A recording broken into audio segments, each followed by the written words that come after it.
नमस्कार, आर्या न्यूज देख रहे हैं आप और मैं आपके साथ अलका सिंह। बुलेटिन की शुरुआत करते हैं। उत्तर पश्चिम दिशा में चल रही बर्फीली हवाओं से सोमवार को दिल्ली का सफदरजंग इलाका 1.4 डिग्री के साथ ठिठुर गया। वहीं लोधी रोड पर सुबह 1.6 डिग्री सेल्सियस तापमान रिकॉर्ड किया गया।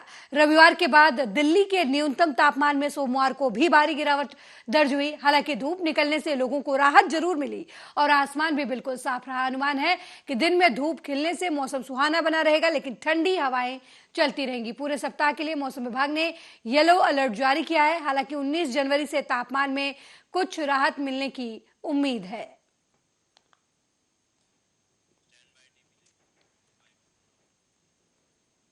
वहीं यूक्रेन से युद्ध के बीच रूसी राष्ट्रपति व्लादिमीर पुतिन के बीच मुश्किलें खड़ी होती नजर आ रही हैं। बताया जा रहा है कि रूसी सेना ने पुतिन को विद्रोह की धमकी दे दी है। दरअसल रूसी सेना ने व्लादिमीर पुतिन के नाम एक वीडियो जारी कर कहा है कि हम दुश्मन से लड़ने से पहले खतरनाक ठंड का जोखिम उठा रहे हैं।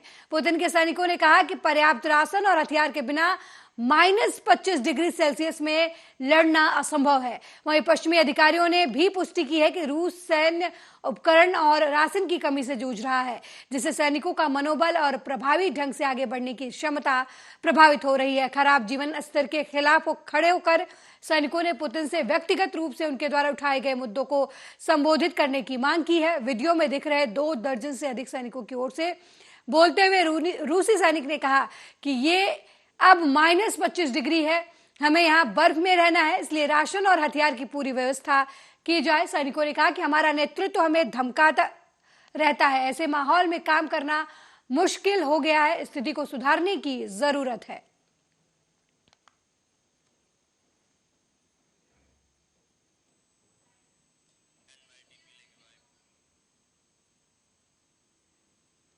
वहीं कलकत्ता हाईकोर्ट में देश के सबसे पुराने मुकदमे में एक को आखिरकार 72 साल के बाद निपटा लिया गया है, जिसमें सबसे दिलचस्प बात यह रही कि कलकत्ता हाईकोर्ट के वर्तमान मुख्य न्यायाधीश प्रकाश श्रीवास्तव का जन्म 1951 में इस मामले के दर्ज होने के पूरे 1 दशक बाद हुआ था।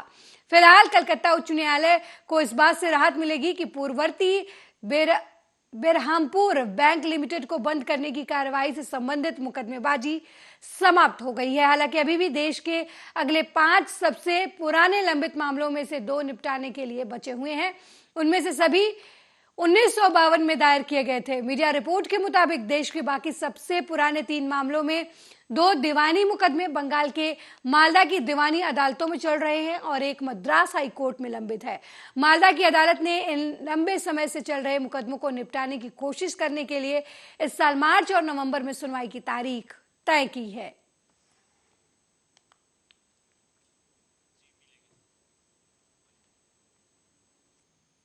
वहीं नेपाल के पोखरा में हुए भयानक विमान हादसे के बाद सर्च ऑपरेशन सोमवार को फिर से शुरू हुआ।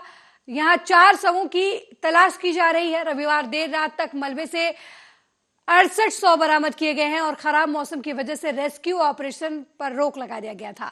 विमान हादसे के बाद नेपाल से लेकर भारत तक मातम पसरा हुआ है। हिमालयी राष्ट्र में पिछले 30 से अधिक वर्षों में हुआ यह सबसे घातक विमान हादसा है। हादसे में मरने वाले यात्रियों के परिवार वालों का रो रो कर बुरा हाल है। वे अस्पताल के पास इकट्ठा है। तस्वीरों में देखा जा सकता है कि हादसे का शिकार यात्रियों के परिवार रिश्तेदार परेशान है। किस तरीके की का हादसा है, आग जल रही है। विमान दुर्घटना में मारे गए लोगों से 4 लोग उत्तर प्रदेश के गाजीपुर जिले से हैं, जिनकी पहचान सोनू जायसवाल, अनिल राजभर, अभिषेक कुशवाहा और विशाल शर्मा के रूप में हुई है। सोनू पुत्र प्राप्ति की मन्नत पूरी होने के बाद काठमांडू के पशुपतिनाथ मंदिर में मत्था टेकने गए थे। वहीं 5वें भारतीय नागरिक की पहचान संजय जायसवाल के रूप में हुई है, जिनके बारे में साफ नहीं है कि वे कहां के रहने वाले हैं।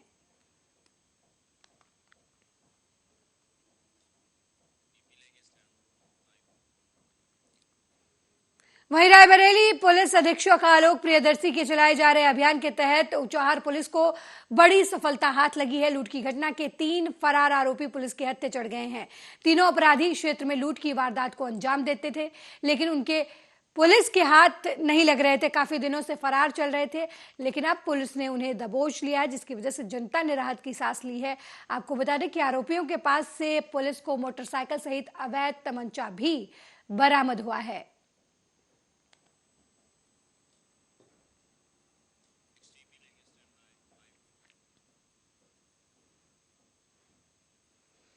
कोरोना महामारी के 2 साल बाद गोरखनाथ मंदिर में मकर संक्रांति के पावन पर्व पर आस्था का जन सैलाब उमड़ा। गोरक्षपीठ के मकर संक्रांति में लाखों श्रद्धालु जुटते हैं। इस बार भी लाखों की संख्या में श्रद्धालुओं के आने की वजह से एटीएस की सुरक्षा के घेरे में मुख्यमंत्री योगी आदित्यनाथ ने ब्रह्म मुहूर्त में भोर के 4 बजे बाबा गोरखनाथ की विशेष पूजा अर्चना के बाद खिचड़ी चढ़ाई। परंपरागत रूप से नेपाल नरेश की पहली खिचड़ी चढ़ाने की सदियों से परंपरा मंदिर में चली आ रही है। इसके निर्वहन के बाद मंदिर के पट श्रद्धालुओं के लिए खोल दिए गए। इसके बाद श्रद्धालु जयकारे के साथ बाबा गोरखनाथ को खिचड़ी चढ़ाने के लिए आने लगे। मुख्य द्वार से लेकर मुख्य मंदिर तक श्रद्धालुओं द्वारा बाबा गोरखनाथ के जयकारे से गुंजायमान रहा। आपको बता दें कि अब 1.25 महीने बाबा गोरखनाथ को श्रद्धालु लगातार खिचड़ी चढ़ाएंगे और वहां पर 1.25 महीने मेले का आयोजन होगा। लाखों की संख्या में श्रद्धालुजन कल से ही अपनी आस्था की पवित्र खिचड़ी चढ़ा रहे हैं और आज पूरे दिन भर अपनी आस्था की पवित्र खिचड़ी चढ़ा करके वह अपनी आस्था को तो व्यक्त करेंगे ही, साथ साथ मकर संक्रांति के अवसर पर जो परंपरागत आयोजन रहे हैं उसका शुभारंभ भी करेंगे। आज का यहाँ का 1 माह तक चलने वाला खिचड़ी मेला भी यह विधिवत प्रारंभ हो चुका है। यहाँ पर भी श्रद्धालुजनों की सुरक्षा और उनकी सुविधा का विशेष ध्यान रखा गया है और पूरी सतर्कता के साथ हर एक गतिविधि पर नजर भी रखी जा रही है। मैं इस अवसर पर पूरे प्रदेश वासियों को मकर संक्रांति की हृदय से शुभकामनाएं देता हूं और विश्वास व्यक्त करता हूं कि जगत पिता इस सूर्य इस संपूर्ण चराचर जगत के नियंता हैं। उनकी कृपा पूरे प्रदेश वासियों पर, हर एक श्रद्धालु पर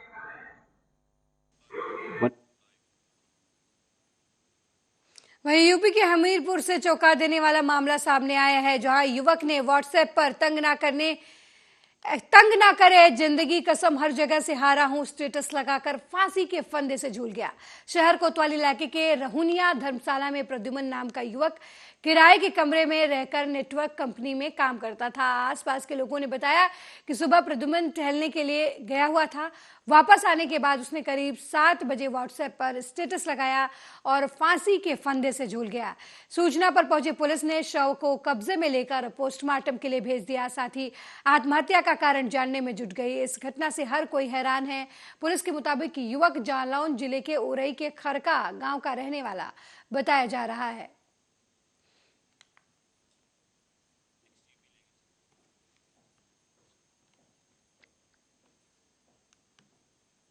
वहीं बुलंदशहर पुलिस ने एएसपी अनुकृत शर्मा की अगुवाई में पशुओं की तस्करी करने वाले एक व्यक्ति को गिरफ्तार किया है। उसकी निशानदेही पर 9 भैंस, 8 कटोरे, 8 कटिया और 27 टीन चर्बी और 9 बोरी सूखी चर्बी के साथ भारी मात्रा में भैंसों के खाल बरामद किए हैं। तस्कर इन पशुओं को काटने के बाद इनका मांस और चर्बी होटलों, ढाबों और साबुन बनाने वाली फैक्ट्रियों में सप्लाई करते थे। बखूबी सी सूचना मिली थी कोतवाली नगर पुलिस को, तो वहाँ पर कुछ अवैध कटान नदी के किनारे या उसके आसपास हो रहे हैं। सूचना पर पुलिस टीम मौके पर गई तो वहाँ पर तमाम कटान पाई गई, जिसमें भैंसें थी, उनके बच्चे थे जिसको कटरा कटरी यहाँ पर कहते हैं। कई कटान कटे हुए रूप में भी पाए गए और वहाँ पर तमाम उनकी जो स्किन थी उसको रखा गया था। उनको प्रोसेसिंग करने के लिए भी वहाँ पर व्यवस्था थी, नमक वगैरह भी रखा गया था।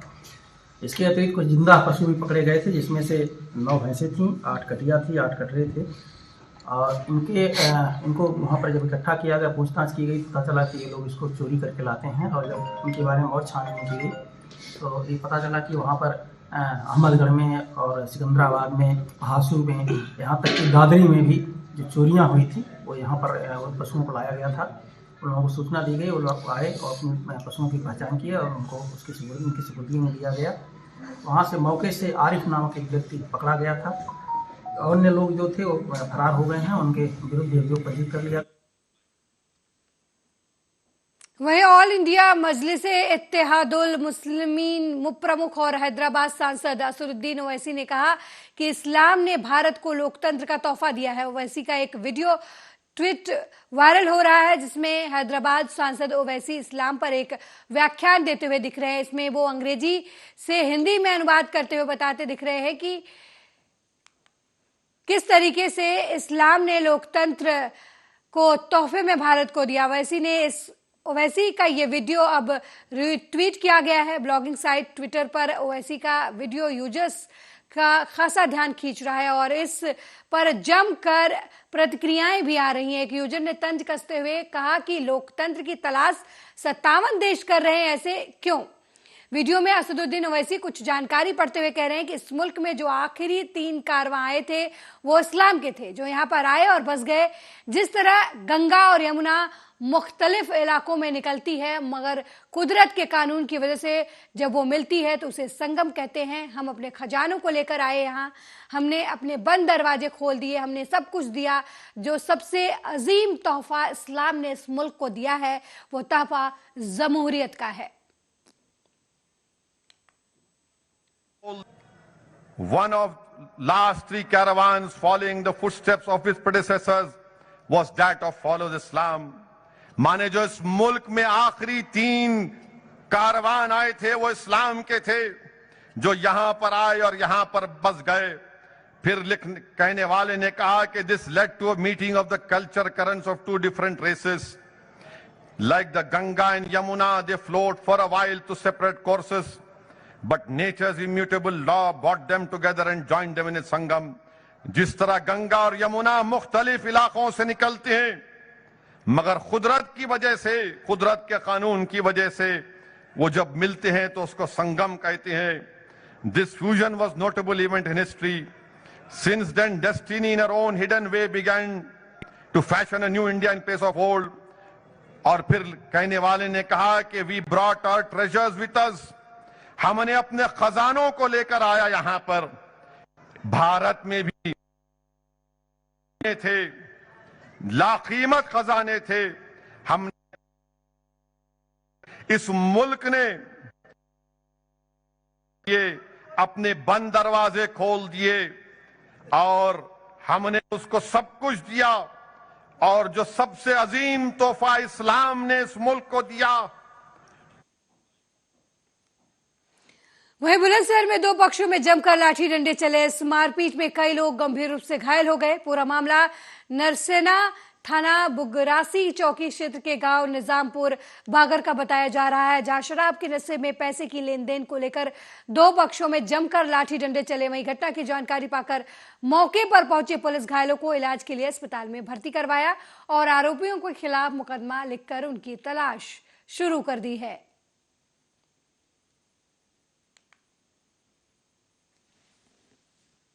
कोतवाली नगर पुलिस को कि वहाँ पर कुछ अवैध कटान नदी के किनारे या उसके आसपास हो रहे हैं। इस सूचना पर पुलिस टीम मौके पर गई तो वहाँ पर तमाम कटान पाई गई, जिसमें भैंसें थीं, उनके बच्चे थे, जिसको कटरा कटरी यहाँ पर कहते हैं। कई कटान कटे हुए रूप में भी पाए गए और वहाँ पर तमाम उनके जो स्किन थी उसको रखा गया था। उनको प्रोसेसिंग करने के लिए भी वहाँ पर व्यवस्था थी, नमक वगैरह भी रखा गया था।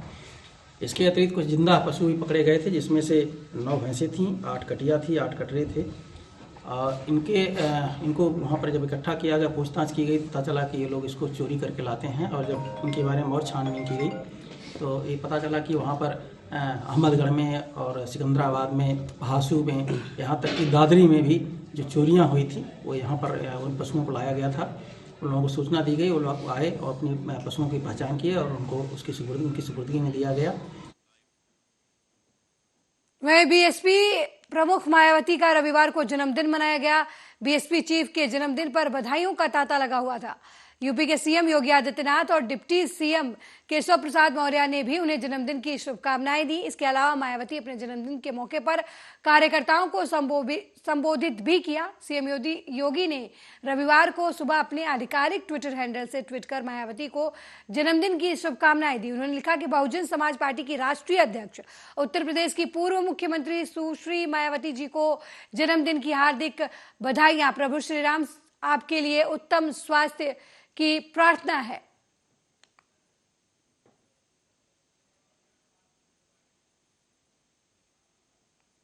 के कार्यकलापों व संघर्षों आदि के क्रम में खासकर मेरे सामने आने वाली कठिन चुनौतियों, अनेकों प्रकार के संघर्षों एवं विभिन्न प्रकार के षड्यंत्रों तथा उनसे निपटने आदि का वास्तविक वर्णन व विवरण तथा साफ सुथरा लेखा जोखा होता है, उसका विमोचन करती हूँ। लेकिन उससे पहले मैं बीएसपी के बारे में ये भी बताना जरूरी समझती हूँ कि बीएसपी धन्ना सेठों के धन बल पर व उनके इशारों से कोसों दूर रहकर यहाँ विशेषकर मेहनत कर बहुजन समाज के लोगों के हित व कल्याण के लिए समर्पित पार्टी। वहीं मोगा के वेदीनगर में 12 साल का बच्चा अपने घर की छत पर पतंग उड़ा रहा था, तभी हाई वोल्टेज तारों में पतंग की डोर फंसने से बच्चा करंट की चपेट में आ गया। आनंद फानन में बच्चे को मोगा के सरकारी अस्पताल में दाखिल करवाया गया, जहां बच्चे की हालत गंभीर देख उसे फरीदकोट रेफर कर दिया गया।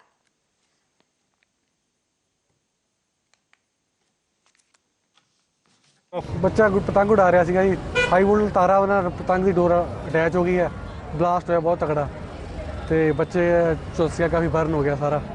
ਤੁਹਾਡਾ ਕੀ ਲੱਗਦਾ ਬੱਚਾ ਜੀ? ਮੇਰੀ ਸਾਲੀ ਦਾ ਬੇਟਾ ਜੀ। ਕਿੰਨੀ ਕੁ ਉਮਰ ਸੀ ਉਹਦੀ?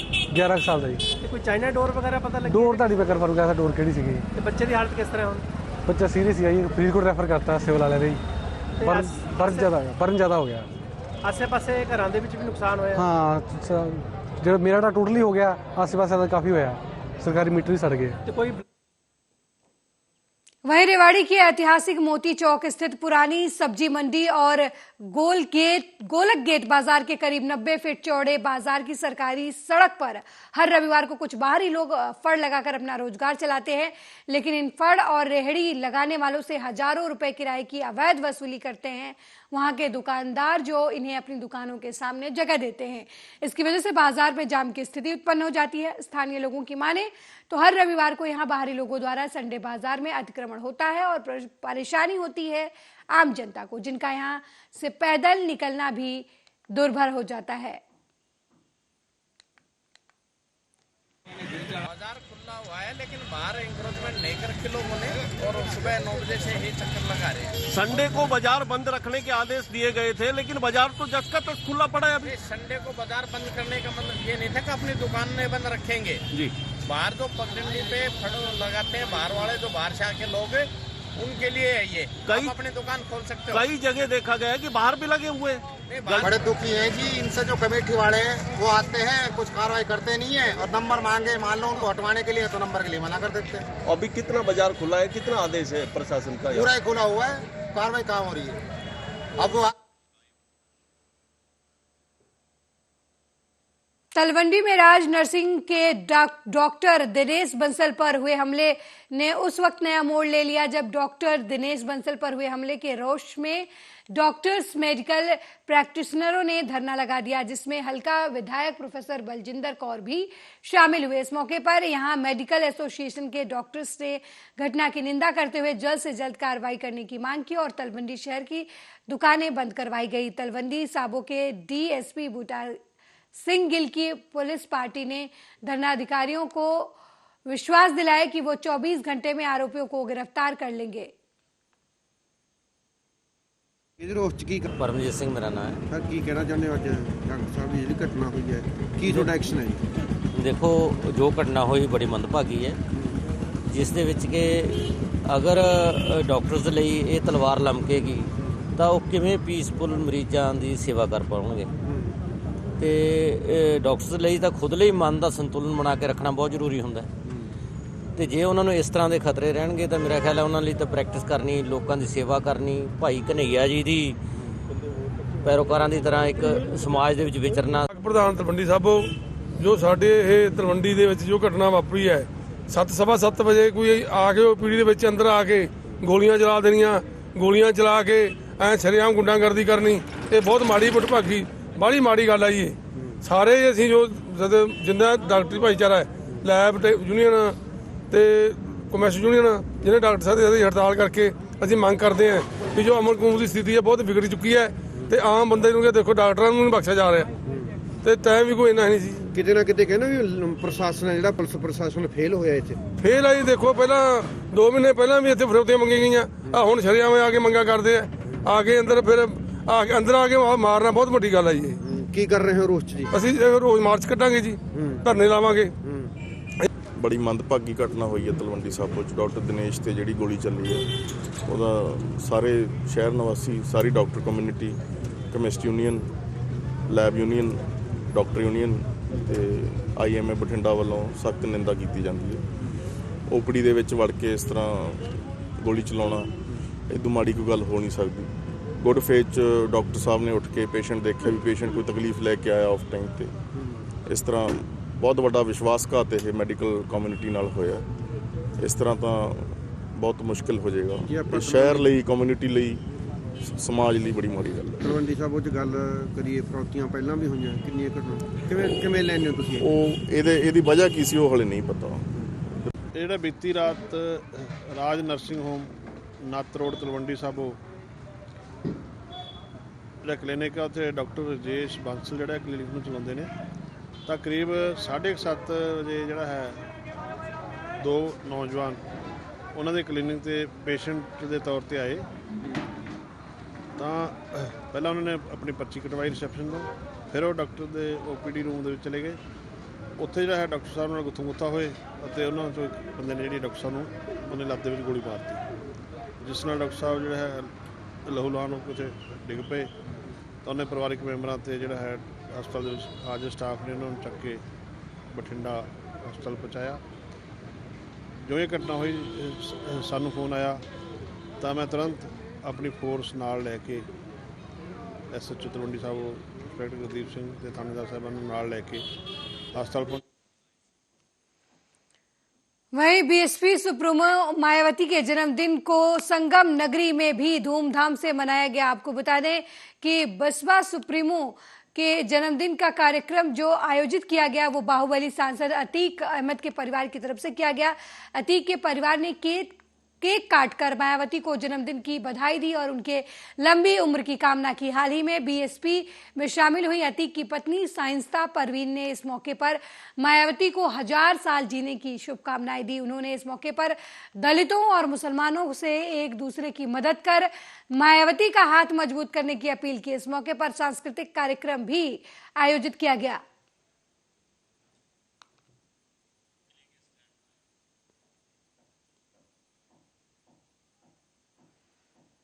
वहीं औरैया ट्रैफिक पुलिस और एक किन्नर का वीडियो सोशल मीडिया पर खूब वायरल हो रहा है, जो चर्चा का विषय बना हुआ है। इन दिनों सड़क सुरक्षा अभियान के तहत यातायात पुलिस हाईवे पर उन वाहनों को रोककर चालान कर रही है जो नियमों का पालन नहीं कर रहे। इसी को लेकर जब एक किन्नर की कार को यातायात पुलिस ने रोका तो गाड़ी में बैठी एक किन्नर सड़क पर उतर गई और ताली पीटने लगी। ये देख हाईवे पर हंगामा होने लगा। बात बढ़ता देख यातायात प्रभारी ने चालक को समझाकर सीट बेल्ट पहनने को कहा और उन्हें छोड़ दिया। पूरी घटना का वीडियो अब सोशल मीडिया पर वायरल हो रहा है। आपको बता दें ये वीडियो अजीतमल कोतवाली क्षेत्र के अनंतराम टोल का बताया जा रहा है।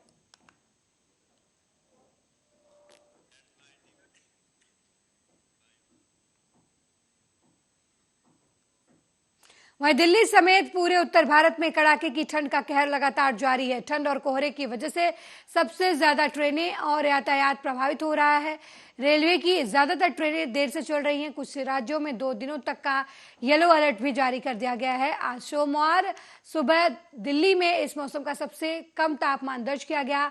IMD के अनुसार राजधानी लोधी रोड पर 1.6 डिग्री सेल्सियस जबकि सफदरजंग पर 1.4 डिग्री सेल्सियस दर्ज किया गया। मौसम विभाग से मिली जानकारी के अनुसार 16 से 18 जनवरी तक उत्तरी पश्चिमी भारत में शीतलहर की स्थिति रहने का अनुमान लगाया गया है।